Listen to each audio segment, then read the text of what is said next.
Politicos ప్రేక్షకులకి ఎరువాక పౌర్ణమి శుభాకాంక్షలు. అదేంటండి ఎరువాక పౌర్ణమి అని అంటారా?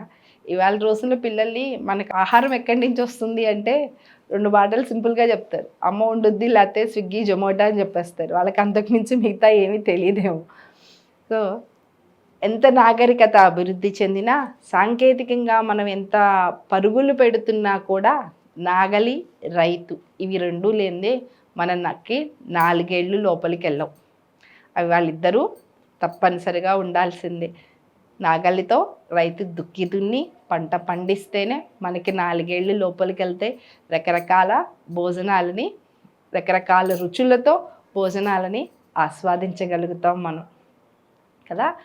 సరే, ఈ ఏరువాక అంటే ఏరు అంటే నాగలి, వాక అంటే దుక్కి దున్నటం. అంటే దున్నపోతులకి, ఎద్దులకి వాటన్నిటికీ నాగలిని కట్టి పొలంలో దుక్కిని దున్నేటువంటి పనిని ఏరువాక అంటారు. ఆ పని పౌర్ణమి రోజు చేస్తాం కాబట్టి దానిని ఏరువాక పౌర్ణమి అని పిలుస్తారు.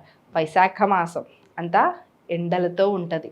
అలాగే రోహిణి కార్తె రోళ్ళు కూడా పగిలిపోయేటువంటి ఎండలతో ఉన్నటువంటి కాలం పూర్తయి జ్యేష్ఠ మాసం వస్తుంది. జ్యేష్ఠ మాసం రాగానే తొలకరి జల్లులు మొదలవుతాయి. మనకి ఋతుపవనాలు మొదలైనవి అని చెప్పుకుంటాం కదా.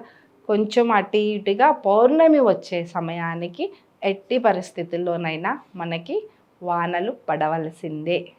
అలా పౌర్ణమి రోజు భూమి కొంత తడుస్తుంది. అప్పుడు దాకా ఎండు ఉన్నటువంటి భూమి అంతా తడిచుద్ది. ఈ మన రైతులందరూ ఇంకా దుక్కి దున్నటానికి సిద్ధమవుతారు. వారి దగ్గర ఉన్నటువంటి పొలంకి అవసరమైన నాగళ్ళు ఇంకా పనిముట్లన్నిటినీ చక్కగా శుభ్రం చేసుకుని ఈ వ్యవసాయానికి అవసరమైనటువంటి పశు సంపదని కూడా సిద్ధం చేస్తారు. ఆ రోజు దున్నపోతుల్ని, ఎద్దుల్ని వీటన్నిటిని చక్కగా కడిగి వాటిని అలంకరించి కాళ్ళకి గజ్జలు, మెడలో గవ్వలు అవన్నీ కడతారనమాట. వాటికి అలంకరించి పసుపు కుంకాలతో వాటికి ఇచ్చేసి, అలాగే నాగలికి కూడా పూజ చేస్తారు. కొంతమంది ఒక పక్క ఎద్దులని వాటిని కట్టి రెండో పక్క నాగలికి మనిషి ఉండి ఎద్దులతో పాటు మేము కూడా వాటితో పాటు సేవ చేస్తాం.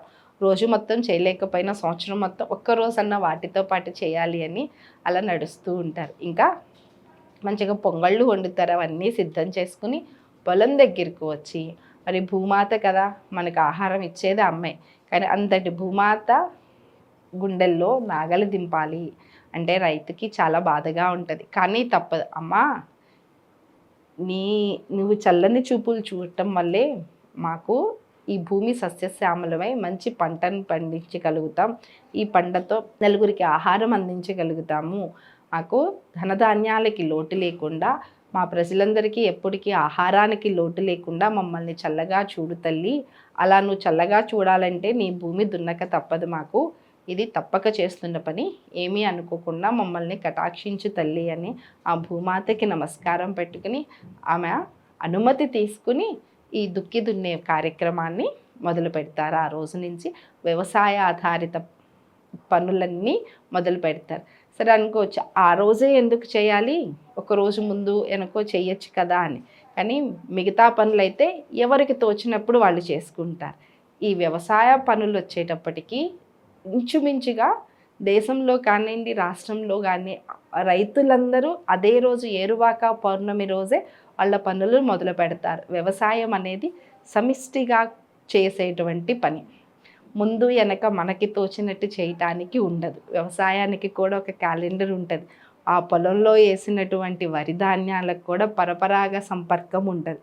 అవి చెంది పంట పండడానికి అందరూ ఒకేసారి పంట వేయాలి, అందరూ ఒకేసారి పనులు మొదలు పెట్టాలి.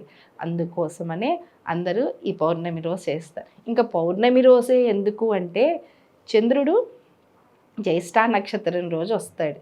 ఈ జ్యేష్ఠ మాసం, జ్యేష్ఠ నక్షత్రం, చంద్రుడు రెండిటికి వ్యవసాయానికి చాలా దగ్గర సంబంధం ఉంటుంది. సస్యాలకు అధిపతి చంద్రుడు.